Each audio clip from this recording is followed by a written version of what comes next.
Bonjour à tous, bienvenue dans le MAG sur Sensation. Aujourd'hui, je reçois Jocelyne Ferrière, présidente de l'unité locale de la Croix-Rouge de Bernay. Bonjour. Bonjour. La Croix-Rouge, c'est un ensemble de dispositifs et d'actions sur le territoire national.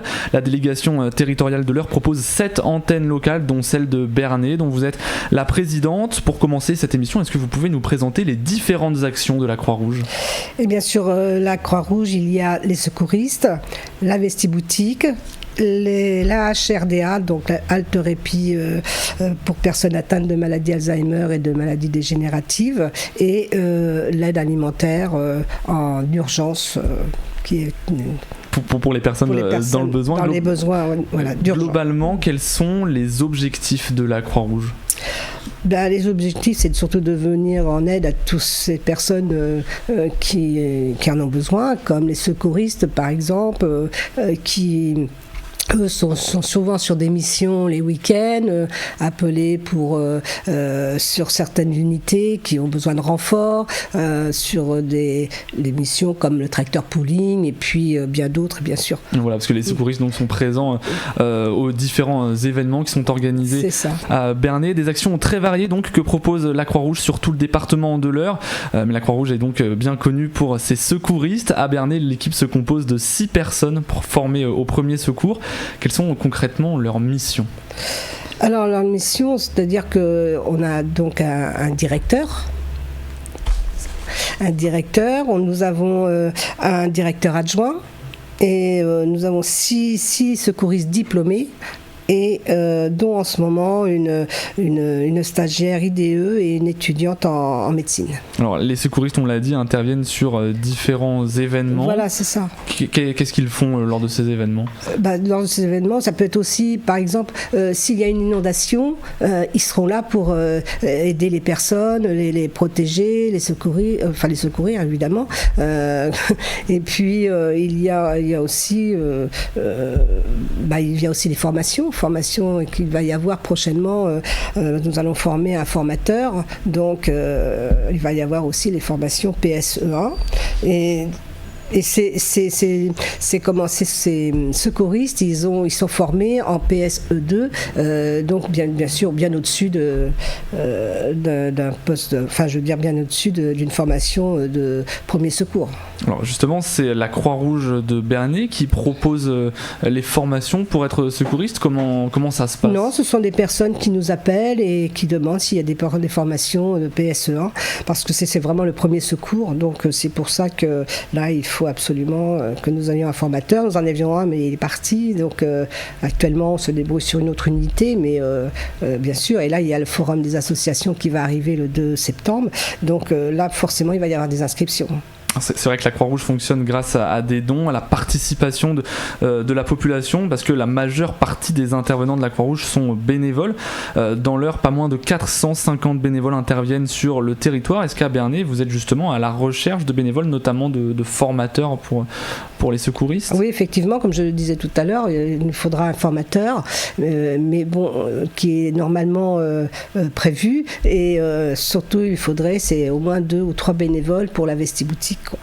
Tout à fait. Actuellement, c'est surtout ça. Parce que la Croix-Rouge propose également une aide vestimentaire. Elle intervient dans le domaine de l'action sociale avec la Vestiboutique. À Bernay, elle est ouverte les mercredis et jeudis de 14h à 16h. Est-ce que vous pouvez nous en dire un peu plus sur cette Vestiboutique ? Quels sont ses objectifs et son mode de fonctionnement ? Alors, la Vestiboutique, c'est recevoir bien sûr tout public, mais particulièrement quand on a des assistantes sociales qui nous envoient des personnes, disons par exemple des personnes qui sont dans la rue, des personnes qui ont plus de travail, pas de revenus, ou dans l'attente d'avoir des revenus, eh bien on les reçoit pour leur donner des vêtements gratuitement. Et comment vous récoltez tous ces vêtements ? Est-ce que ce sont des particuliers qui vous les apportent ? Alors ces dons viennent des particuliers, oui. Que des particuliers. D'accord. Et ensuite, donc, vous les mettez à la vente, donc disponibles pour tout le monde, une vente disponible pour tous, mais vous les donnez aussi aux personnes qui sont, en situation de précarité, qui ont besoin de recevoir des vêtements. La Croix-Rouge intervient également, propose également une aide alimentaire. À Bernay, c'est d'ailleurs Marie-Thérèse Bourrut qui confectionne les colis alimentaires pour les personnes en situation d'urgence. Concrètement, comment elle confectionne, comment elle s'y prend pour confectionner ces colis alimentaires? Alors je voudrais rectifier parce que ce ne sont pas des colis alimentaires, ce sont des bons alimentaires. Des bons alimentaires. Voilà, ce n'est pas la même chose parce que justement le bon alimentaire permet après d'aller au supermarché avec une petite somme qu'on leur donne dans l'attente d'être inscrit dans une autre association comme le Resto du Cœur ou le Secours Populaire ou le Secours Catholique. Mais nous ne faisons que simplement dans l'attente d'une inscription. On ne donne pas régulièrement un bon alimentaire. Et qui peut justement bénéficier de ces bons alimentaires? Comment vous... Alors, ce sont les personnes qui sont vraiment dans la précarité, qui ont vraiment besoin. Ils se retrouvent au plus de travail du jour au lendemain, dans la rue, ils n'ont rien, ils ne sont pas inscrits du tout dans aucune association. Donc, et comment faites-vous pour repérer justement ces personnes, pour leur apporter cette aide alimentaire? Permettez-moi de vous redemander la question. Alors, comment faites-vous pour identifier, pour repérer les personnes qui ont besoin d'aide alimentaire à Bernay? Alors, pour repérer... ça nous est facile puisque c'est l'assistante sociale qui nous envoie des mails et puis il suffit de lire un petit peu tout ce qu'elle nous donne sur les revenus, ce qu'ils faisaient avant, ce qu'ils n'ont plus après, voire plus rien du tout. Ils ont plus de logement, donc il faut apporter de l'aide à toutes ces personnes-là dans l'urgence. Tout est dans l'urgence de toute façon. La Croix-Rouge, tout est dans l'urgence. Et depuis 2020, l'antenne de Bernay propose également la halte répit et détente Alzheimer aux personnes souffrant de cette maladie. En quoi consiste ce dispositif ?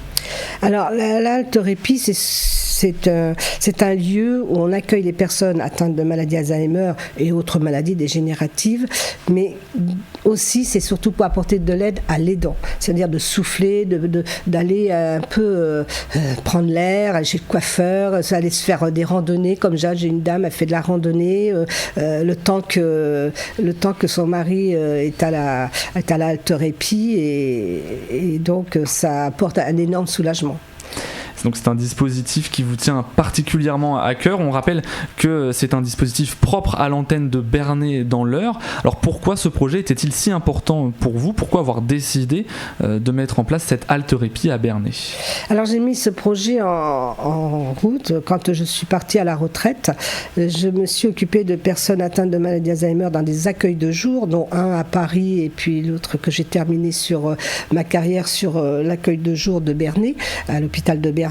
Et quand j'ai vu que ça soit Paris ou que ça soit aussi ici, la souffrance des aidants, au début ils ne veulent pas voir parce que c'est facile pour l'instant, mais dans le temps, eh bien ils sont épuisés et ils cherchent des solutions et il n'y en avait pas déjà à cette époque, enfin très peu, ça part l'hôpital où il peut y avoir un accueil de jour, mais vraiment il n'y en avait pas quoi. Donc je me suis dit que quand je partirai à la retraite, j'aimerais bien monter justement une halte répit et j'ai fait cette proposition à la Croix-Rouge de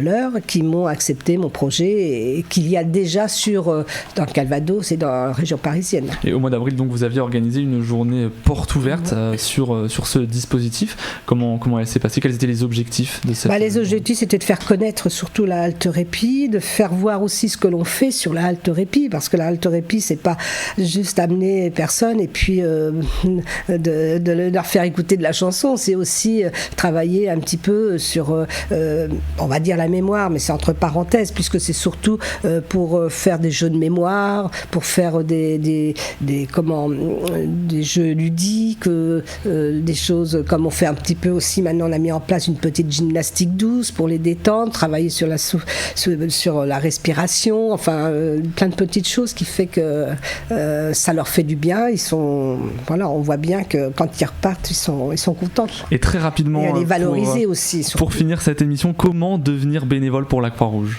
Très rapidement. Alors, c'est très compliqué quand même. Pour être bénévole, déjà, il faut avoir envie. faut de la motivation. La motivation, apporter de l'aide aussi, de vouloir dire je viens mais j'apporte de l'aide. Mais donc c'est la motivation, le principal critère. Merci beaucoup Jocelyne Ferrière d'avoir été avec nous sur Sensation. Je rappelle que vous êtes la présidente de l'antenne locale de la Croix-Rouge de Bernay. Pour plus d'informations sur la Croix-Rouge et ses missions, rendez-vous sur le site heure.croix-rouge.fr. Sachez que vous pouvez également retrouver cette émission en podcast audio et vidéo sur notre site et notre application Radio Sensation.